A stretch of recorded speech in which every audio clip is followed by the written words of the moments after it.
One. So, hi, would you introduce yourself, please? Sure. So my name is Dr. Deirdre Harrington, and I'm a lecturer at the University of Leicester, working at the Diabetes Research Centre here at Leicester in the UK. Wonderful. Can you just tell us a little bit about what led you to your research interest in school and community-based type 2 diabetes prevention? Sure. So I did my original PhD back at the University of Limerick in Ireland. And back then I was working a lot in schools, working with adolescents who may be not very much engaged in physical activity, and working with them during their school day.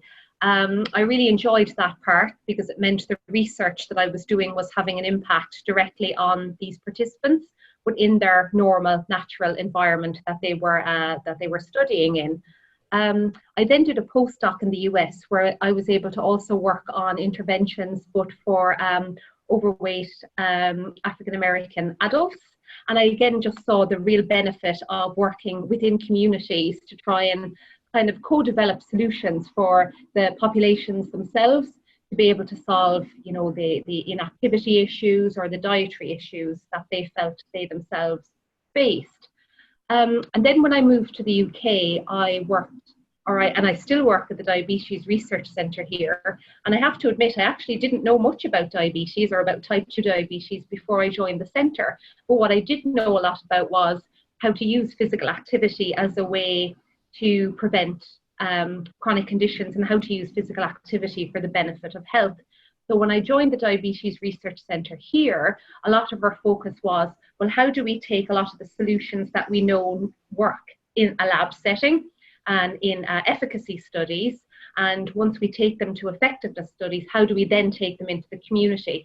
So I've kind of been led to this area because I like seeing how solutions that have come from the lab can be translated into messages or programs that are very relevant to communities.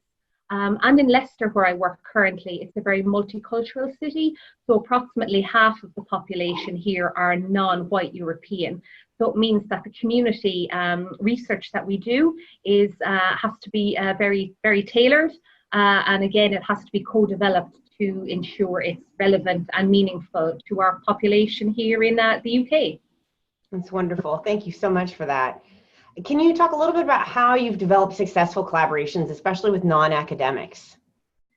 Yeah, so I think that's one of my main goals when I moved to Leicester, was to figure out, first of all, who the right stakeholders were and the right partners. So when you're doing community interventions, it's very important to have key stakeholders on board from the very beginning, even before you've decided on your research idea.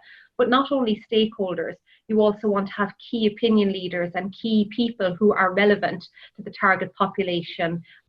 We need to get them involved.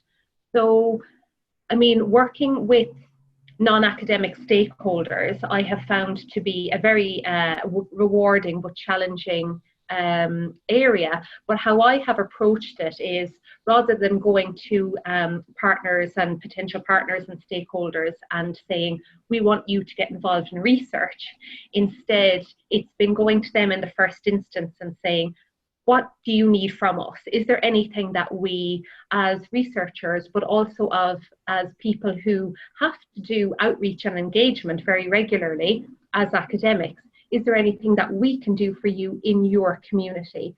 So it's meant offering these potential partners something up front, working with them, understanding their needs a little bit more, and then when we're ready to do research, we've got some really great partners who you already have built up links with. And building up trust with them is very important too, I have found. So in particular here in Leicester, I've been leading on a program called Cities Changing Diabetes here in Leicester, and it's all around bringing academics and clinicians together with local stakeholders, but also local decision makers, which includes local elected officials. So for me, getting involved with policymakers and decision makers, they are a key partner in the research that we do, because they are going to essentially be trying to use the research evidence that we develop.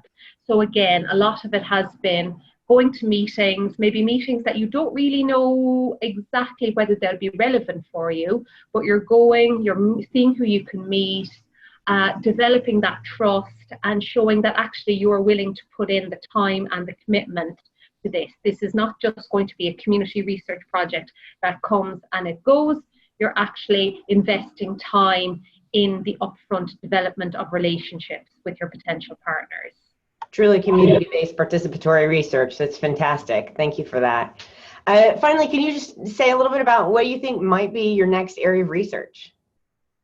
Yes, so that is an interesting one because that can potentially change every day, because you look at the funding opportunities and you look at what your stakeholders are telling you is relevant, and that can often change. But one of the key opportunities I see for my area of work is working in relation to young people who already have type 2 diabetes, actually. Because in the UK, there is an emerging population of under 18s who have already developed type 2 diabetes. Now, they're a very, very specific and small group, but they are a potential group who will see much worse outcomes compared to their an older adult who's developed diabetes, or compared to their peer who might have type 1 diabetes. So they could have very, very high healthcare costs long term.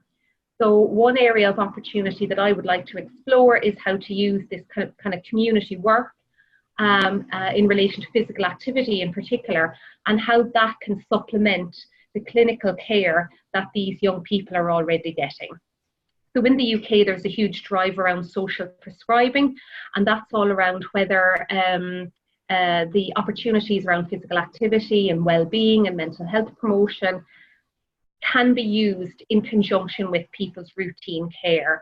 And I think that's a fascinating area and a really, really great opportunity for anyone who's working in community health, but also people who are interested in policy, because this is coming from above, that idea of social prescribing for very at-risk groups. This is truly wonderful research, and we're so lucky to have you part of our SIG. Thank you so much for taking your time to tell us a little bit about yourself. We really appreciate your time. Very welcome. Thank you. Bye-bye. Bye.